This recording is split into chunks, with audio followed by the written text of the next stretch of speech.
तपाईलाई यदि पढ्ने मौका दिएको भए अथवा जान्ने बुझ्ने मौका दिएको भए तपाईलाई चाहिँ के हुने रहर थियो क्षमता? यो जुनीमा यतिकै भयो अब अर्को जुनी। एकदम उयो के भन्छ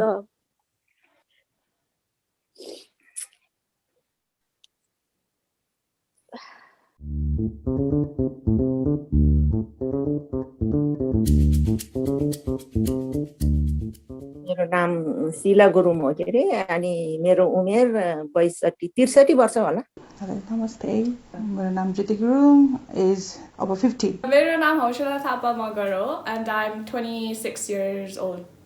26 वर्ष। I'm Dia and I'm 15. UK बस्नु भएको कति वर्ष भयो? 5 वर्ष भयो नि। युके आएको त भर्खरै 10-11 वर्ष त भयो। नेपालमा चाहिँ म I think 12 वर्षसम्म बसे अनि त्यहाँबाट UK आए। Where have you lived most of your life? UK. तपाईँ हुर्किनु भएको र हालैमा बस्दै आउनु भएको समाजमा चाहे त्यो नेपाली समाज होस् या युके को समाज आइमाई मान्छेलाई भेदभाव गरेको थाहा पाउनु भएको छ? तपाईले आफैले भोग्नु भएको छ कि छैन? अब अलि 15-16 वर्षतिर होला नि नानी। अलि 10 वर्ष 9-10 वर्षतिर त बाबाले पहिला त हामीलाई जाऊ भन्थ्यो स्कुल। अब तर हाम्रो साथीहरू कोही पनि जाने थिएन के, सबै गोठालो जाने, पोखरी खेल्नु जाने, वनमा काफल टिप्नु जाने। अब तिनीहरूसितै अब चकटी बोकेर जानु पर्थ्यो हैन। अनि हामी नि तिनीहरूसितै भाग्थ्यो के रे, मानेन कि पहिला। अनि पछि चाहिँ नि मेरो अलि छिटै नै आमा बित्नु भयो। त्यहाँदेखि पछि चाहिँ नि पढ्छु भनेर नि पाइन के, भाइ बहिनीहरू त्यत्रै थियो सब। दाइहरूलाई पढाउनु भएको थियो। अनि त्यतिखेर चाहिँ नि छोरीहरूलाई चाहिँ पढाउनु हुन्न, केटाहरूलाई चिठी लेख्छ, काम गर्नुपर्छ केटी मान्छे भन्नुहुन्थ्यो कि बाबा।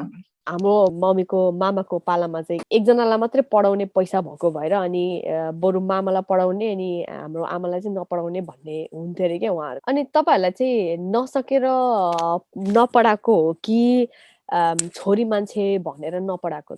छोरी मान्छे भनेर होला नानी, नसक्ने थिएन। बाबा पनि अब के अरे यहीँकै हुनुहुन्थ्यो, लेफ्टेन्ट क्याप्टेन हुनुहुन्थ्यो बाबा। समाजले पनि छोरी मान्छे पढाएको एकदम कुरा काट्थ्यो कि समाजले पनि पहिला।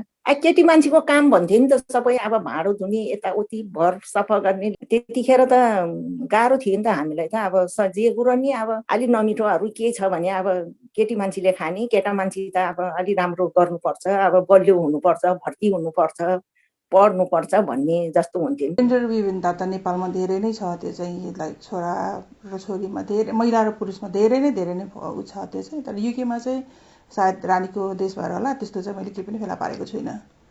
तर स्टिल पनि नेपाली समाजमा चाहिँ कतिपय परिवारमा चाहिँ त्यो चाहिँ छ। यहाँ युकेमा पनि नेपाली समाज भएर होला। मेरो बुवा र मम्मीले चाहिँ मलाई कहिले पनि फिल हुन दिनु भएन।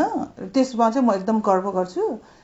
मेरो भाइको बेलामा मम्मी प्रेग्नेन्ट हुँदाखेरि यदि त्यसरी विवाद गर्ने, भिन्नता गर्ने भइदिएको भए सायद बुवाले मम्मी पेटमा हुँदाखेरि विदाउट नोइङ भाइ छ कि छैन, अथवा बेबी गर्ल हो अथवा बेबी हो थाहा नपाइकन अपरेसन गरेर आउँदाखेरि आउने थिएन होला। र बुवाले त्यसरी अपरेसन गरेर आउँदाखेरि अब हाम्रो हजुरबुवाले चाहिँ बुवालाई चाहिँ ठिक्क छोरा भनेको चाहिन्छ, छोरा छ कि छोरी छ थाहा छैन, तैँले यति अपरेसन गरेर आउने भनेर गाली पनि गरेको थियो अरे। सायद यदि बुवाले छोरा चाहिन्छ र ऊ गर्ने भइदिएको भए सायद त्यो मम्मीलाई सेकेन्ड भाइ पाउने बेलामा सायद कुर्सिन्थ्यो होला, कुरिएन त्यो चाहिँ। त्यसले गर्दा कहिले पनि मलाई चाहिँ जिन्दगीमा बुवा मम्मीबाट चाहिँ भाइ र ममा कहिले पनि भिन्नता पाएन। I don't know, I think I grew up in a really like loving family, like mommy, baba, boju baje, uncle, auntie हरूबाट I felt really loved, like त्यो memory हुन्छ नि बचपनाको।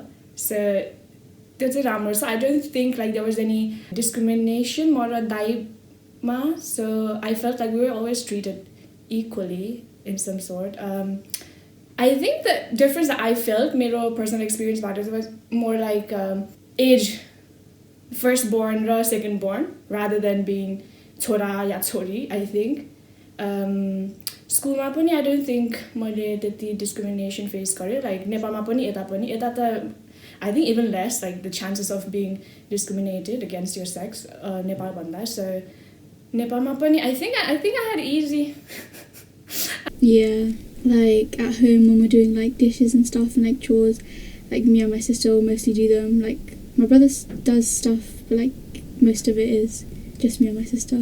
Is he expected to do it? I think it's because I complain that he doesn't do anything, then he gets told to do it. But like if I didn't say anything, he probably wouldn't be expected to do it. Sometimes in PE, like especially like when I was in year 9, like the girls would do dancing and cheerleading, and then the boys would do football and basketball. But like there were girls who wanted to do football and basketball, so I thought it was kind of unfair. I don't know, they were just never given like the choice to do it. They were just like, girls, you do that, and then boys, you do that. Because I feel like that's like the stereotype of what girls and boys like. I don't know if it still goes on in like young years, but like now that I'm in year 11, we get to choose what like sport we want to do. So like it might still be like that in year 9, but I don't know.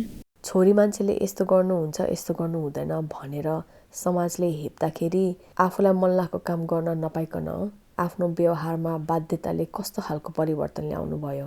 भन्थे नि नानी, हाम्रो पालोसम्म त अब अलि छोटो छोटो लुगाहरू लगाइने, अब अलि पुरा लगाउने, अब हिँड्दाखेरि अब यस्तो छोरा मान्छेहरू कोही बसेको ठाउँमा अब अलि धैँधैरी खुट्टा पछाडेर नि हिँड्दाखेरि नि कस्तो नराम्रो केटी, अब डिसिप्लिन नभएको त्यस्तो भएर हिँड्ने भन्थ्यो।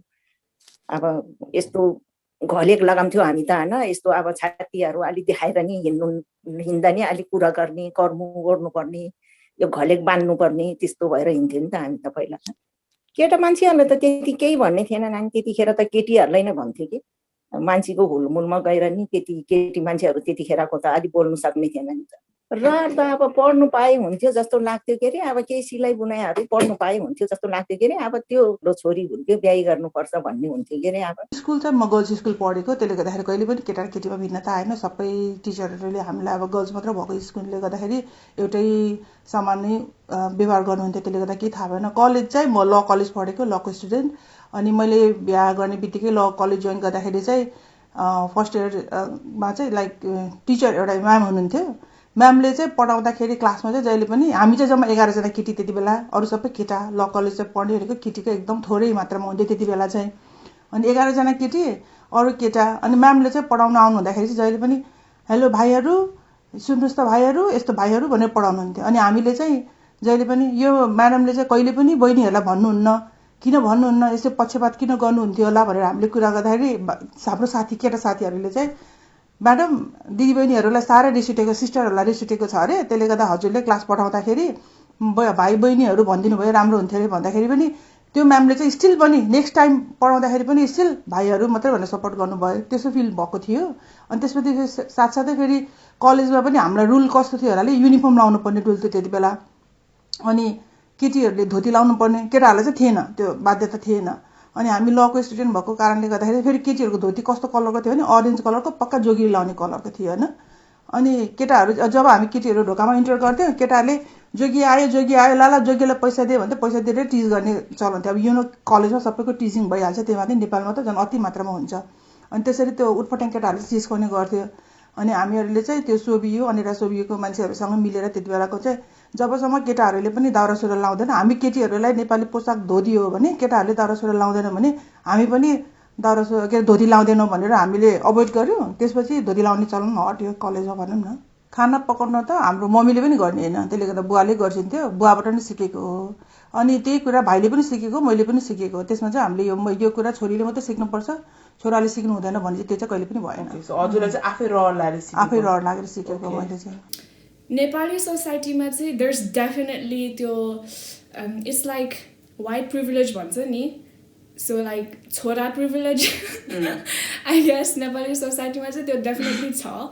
अनि लाइक आई थिङ्क सानैबाट बिकज म त नेपालमा पनि हुर्केँ नि त, सो नेपालमा like I was used to was just seeing women doing all the house works. Yeah when your the kind of त्यस्तो इन्भाइरोमेन्टमा आफू ग्रो अप भएपछि you just kind of take it as a नर्म, अनि you just kind of like do it without thinking about it in a way हुन्छ नि। So घरमा काममा पनि आई वुड डेफिनेटली से म र मम्मी चाहिँ we used to do a lot of like houseworks. I mean, we did all of it basically, like cooking, dishes, mopping, hoovering, whatever. Mommy did all of it. UK ma. Nepal mata, we had like really nice काम गर्ने auntie, so like she used to clean for us. So I didn't really have to do much Nepal ma हुर्किँदाखेरि बच्चा हुँदाखेरि। तर यता आएपछि चाहिँ when it was just me, mommy and daji, because Baba was overseas working like a lot. म र mummy चाहिँ we used to do a lot of work, especially पाहुनाहरू आउनु भन्दाखेरि चाहिँ you're just expected, being a woman or a छोरी बुहारी whatever, you're just expected to serve, ask what your guests would like to drink, eat, हुन्छ नि like त्यो top up गर्न जाने. Do you know what I mean? I think छोरी भएर चाहिँ you just have that expectations that you should be doing that. And because I kind of grew up त्यसरी नै, that was like normal for me. Like I didn't feel like म गर्न मन छैन, like why should I be doing this? त्यति थिएन मेरो attitude मा, I think, because that was just like हुन्छ नि normal, one of those things we just did. Like I didn't really think about it खालको हुन्छ नि. In a way, it's not bad because obviously you learn all these things. That's really important in life. Khana pakauna sikyo, safa garna sikyo, and it's like day-to-day activities that's really good for your house and your well-being. So it's good. Tara, like you said, Didi, definitely. I don't think chora, let's say they teach that, especially. Definitely in my household, I don't remember daji being taught by mommy like yo यसरी पकाउनु पर्छ or like यसरी सफा गर्नु पर्छ. You know, there was none of that. Definitely. I feel like at first I didn't realize, but like when I got older and I looked back, I feel like it was unfair on girls and sometimes boys. Maybe like when like boys are being disruptive in class and like being loud, and then girls do the same thing, but like boys don't get like a harsher treatment than girls. The teachers will sometimes just think, oh, it's just because they're boys, they can be loud and disruptive. I try to show more of my personality now, because like to show like girls can be loud and like lead stuff as well. भेदभाव भोग्नु पर्दाखेरि तपाईलाई कस्तो महसुस भयो? दुःख लाग्थ्यो नि नानी, अब छोरी मान्छे भएर जन्मिनु त अधिकारै रहेछ के रे जस्तो लाग्थ्यो नि त त्यतिखेर त. अलि छोरी जन्मिनु त अलि आवाजी रहेछ के रे जस्तो लाग्थ्यो कि पहिला पहिला. अब एउटै आमाको कोखबाट जन्मेको पनि अब कोहीलाई कस्तो गर्दाखेरि त मन चित्त त दुख्छ नि त, मन त सबैको हुन्छ नि त. अब भाइहरू जस्तो छोरामाहरूलाई जस्तो हामीलाई नि छोरा मान्छेको जस्तो हामीलाई नि गरे हुन्थ्यो. अब हामीलाई त अब खालि छोरी मान्छे अर्को घर अर्को दैलो लिप्नु जाने त हो, किन यसो गर्ने उसो गर्ने भनेर बोल्ने के गाउँतिर मान्छेहरू फेरि सबै. अनि केटी मान्छेहरू यसो गर्नुहुन्न उसो गर्नुहुन्छ हुन्न, बाउ आमाको इज्जत जान्छ भनेपछि हामी नि मनमा त्यही मात्रै हुने रहेछ कि नानी, हामीले यसो गर्नुहुन्न, अब बाउ आमाको इज्जत जान्छ. अब आफूलाई मन नपरे पनि बिहा गरिदिएर मन नपरे पनि दुःख गरेर बस्नै पर्यो. I just feel like maybe like when we're born we've already got like a stereotype about us. Just feel like it's unfair. I don't know, I just say like don't judge someone based off like what gender they are. Treated fairly. Just treat everyone the same, I guess. अनि तपाईको चाहिँ अनि तपाईको बाबाले मिलाइदिएर बिहा गरिदिनु भएको कि तपाईको प्रेम बिहा भएको? कठै बरकतको प्रेम, सासु ससुरा नि चिने थिएन, कोही नि चिने थिएन. अब त्यतिकै कति नचिन्ने ठाउँमा दिनुभएको मलाई. तपाईलाई बिहा गर्नुहुन्छ कि गर्नु हुँदैन भनेर परिवारले सोधे कि सोधेन? सोधपुछ केही थिएन. मैले देख्छु के अब यहाँ हाम्रै युकेमा नि बाजे बजेहरू अब सँगै बस्नुहुन्छ नि त. अनि अब बाजे बित्नु भयो भने चाहिँ बजेहरूले विधवा नै भएर बिताउनुहुन्छ. उहाँहरूलाई कसैले अवस्था जीवनसाथी खोजिदिने, अर्को जस्तो उमेरमा भयो भने जीवनसाथी खोजिदिनु पर्छ भन्ने खालको चलन छैन नि त. तर बाजेहरू भन्दा बजेहरू अगाडि बित्नु भयो भने चाहिँ बाजेहरूले फेरि अर्को ल्याइहाल्नुहुन्छ क्या. तपाईँहरूको जमानामा के त्यतिखेर यदि कसैको बुढा खसी गयो भने जस्तो उमेरमा अब सानै उमेरमा अब विधवाहरूको फेरि बिहा हुन्थ्यो कि हुन्थेन? सिटिमिटी यस्तै जानी आचेलको झैरी यो उमेरको छ, यसलाई यसरी बिहा गरिदिनु पर्छ भन्ने चाहिँ नि त्यति थिएन नानी हामी हुनेसम्म चाहिँ. अनि केटा मान्छे चाहिँ त कतिखेरै ल्याउने फेरि केटा मान्छेले त. आइमाई मान्छेलाई हुने भेदभाव कम गर्न हाम्रो समाजको मान्छेहरूले चाहिँ कतिको मद्दत गर्नुभयो त? पछिको पो अब पढ्यो सबै, अब छोरीहरू नि पढ्नुपर्छ, अब सबै महिला अधिकार के भन्ने आयो. अब गाउँतिर नि पहिला हामी हुँदा त त्यति थिएन कि, त्योभन्दा पछितिर त गाउँतिर नि सबै धेरै तालिमहरू गयो नि त. अब यस्तो बच्चा पाउँदाखेरि सोरेनी तालिमहरू, अब यो धेरै महिलाहरूलाई धेरै सुविधा भयो नि त, पुरोट शिक्षाहरू के गर्नलाई, सिलाइ बुनाइ यस्तोहरू गयो नि त पछि त. म ब्रुनाईबाट 2टा नानी पाएर म नेपाल फर्किँदाखेरि पनि बुवा मम्मीले नानीहरू हेर्दै उनीहरू both of them like working mom working dad दुवैजना भएर पनि बुवाले बिहान म कलेज बिहान जान्थेँ, मलाई कलेज जानको लागि इन्करेज गर्छ थियो. म बिहान कलेज जान्थेँ, अनि बिहान कलेज जाँदाखेरि बुवा र मम्मीले नानी हेर्दैछिन्थ्यो. त्यसपछि बुवा र मम्मी अफिस जाने बेलामा म कलेजबाट आइसकेको हुन्थेँ। फर द टाइम बिङ मेरो भाइले हेर्थ्यो नानीहरू। यदि मलाई त्यसरी कुनै भिन्नता गरेको भए मलाई त्यसरी पढ्नको लागि इन्करेज गर्ने थिएन होला। एज अ फ्यामिली सबैले आफ्नो घरमा काम गर्नुपर्छ। सबै यो काम मेरो होइन, यो काम छोरीको हो, यो काम छोराको भनेर छुटाउनु भएन। यो परिवारको काम हो र सबभन्दा कुरा मेन कुरा त चेन्ज ल्याउनको लागि आफू चेन्ज हुनु पर्यो अनि परिवारमा चेन्ज हुनु पर्यो। परिवारमा चेन्ज भएपछि बल्ल बाहिर चेन्ज गर्न सकिन्छ। त्यसले गर्दा सुरुवात चाहिँ सायद घरबाट सुरु गर्नुपर्छ। अहिले चाहिँ cuz भाउजू आउनु भयो नि त हाम्रो घरमा अब त, and we have two lovely bodinis मेरो. So seeing the change in like मेरो दाजुको attitude, I think is really good because I know like भाउजू doesn't want to raise मेरो bodinis in that mindset of like छोरी has to do everything हुन्छ नि. Being a छोरी means you have to do all your housework, you have to do all the cleaning, whatnot. Like as a girl in this day and age, that's just not right, I guess. So Daji say oile say he's much more involved with the housework, so he does the dishes, he does the cleaning and everything. And I'm just like, from a boy's perspective, I'm like, why did you not help me before? Excuse me. I don't know, I think that just shows like you need a nice, strong-minded woman in your life to change you for the better. So to aspect ma चाहिँ it's definitely better for मेरो nieceहरुको लागि पनि to see that. And the change that it has brought in like मेरो household, I think is really nice. Do you wish you were born a boy? No.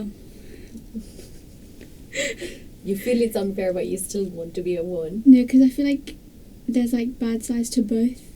Because like boys can't like express their emotions and stuff, but then girls can't be like tomboy, I guess. Being a woman is a privilege, isn't it? Like we are kind of being a mom, being कसैको sister, कसैको छोरी भएर जन्मिनु यस्तो ठुलो कुरा हो।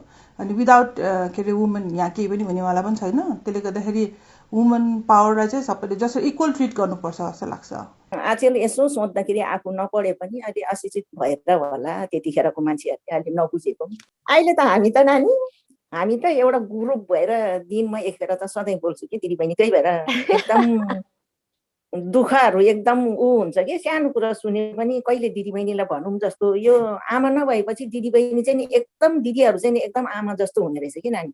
त्यही भएर हामी त यति कुरा नि एकदम सेयर गर्छु अनि बेसरी बोल्छु कि सानो कुरामा केही परे पनि भनेर रुनु पायो भने एकदम मन हल्का हुने के। दिदीबहिनी छ भनेदेखि धेरै कुराको सेयर, दाजुभाइसित त्यस्तो सेयर हुँदैन नि, त्यस्तो कुरा मिल्दैन नि त। अब छोरी मान्छेको दुःखहरू मान्छेहरू त त्यति बाठो नि हुने थिएन नि त। अब लेखा पढाइ लिइरहेछ बाठो हुने कि देश खाए बाठो हुने रहेछ। म त त्यो हङकङ जानेसम्म नि बोल्नु नि नसक्ने त्यस्तो। हामी त अब गाउँ पाखामा खेलेर गएकोहरू होइन के हो कि त्यहाँ गएपछि त अब बुढाको नाम नम्बर अब यस्तो के नाम नभनिकन नम्बर नभनिकन त अब खाना पनि नपाउला जस्तै हुने रहेछ। अब पल्टन घरतिर त अब धेरै गाह्रो भयो नि। अब पछि त अब सबै छोरीहरू पढाउने भन्ने भयो। अब सबै केटीहरू पनि अब केही पदतिर उठ्ने गर्ने भयो। छोरी मान्छेहरू पनि अब गाम डुलेर अब यताउति हिँड्ने, अब सबै काममा हिँड्ने बुझ्ने भयो नि त। अब के तालिम गर्नु, कतै जानुपर्ने, के गर्नुपर्ने, घर छोडेर हिँड्नुपर्ने। पछिकोले त धेरै सुविधा पायो नि त। अहिले त धेरै राम्रो छ नि गाउँतिर। अनि पछि चाहिँ अब केटा मान्छेहरूले त्यस्तो छोरी मान्छेहरूलाई पढाउनु पर्छ, यता गर्नुपर्छ भनेर सबै सपोर्ट दिनुहुन्थ्यो छोरा मान्छेहरूले? पछि त पढायो नि त। पछि त पढाउनु पर्छ, अब केटीले नि पढ्नु पर्छ भन्ने भयो नि त। तपाईलाई यदि पढ्ने मौका दिएको भए अथवा जान्ने बुझ्ने मौका दिएको भए तपाईलाई चाहिँ के हुने रहर थियो छामा? म त नर्स हुनु मन लाग्थ्यो नानी। एकदम स्याहार सुसार बडा बुढीलाई स्याहार सुसार गर्नु मन लाग्थ्यो कि। त्यस्तो भएर केही गर्छु जस्तो लाग्थ्यो मलाई त। मलाई त्यस्तो घिन लाग्ने थिएन कि। यस्तो म पहिल्यैदेखि यस्तो घाउ खटेराहरू फोड्ने, यस्तो कसैको बच्चाहरूको नाक कान छेड्नु छ भने सबै थोक गर्ने, मलाई यो बडाबुढीको यो यस्तो घिन लाग्ने थिएन कि मलाई। त्यही भएर म पढ्न पाएँ त म बेसरी त्यस्तो मेरो आमा बाउलाई स्याहार गर्नु नपाएँ नि म त्यस्तो गर्थ्यो, त्यस्तो सेवा गर्थ्यो जस्तो लाग्थ्यो कि। यो जुनीमा यतिकै भयो। अब एकदम उयो के भन्छ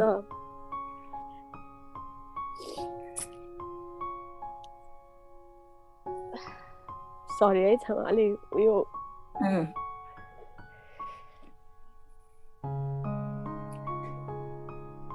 इन्टरभ्यू गर्नु आएको मान्छे रुँदै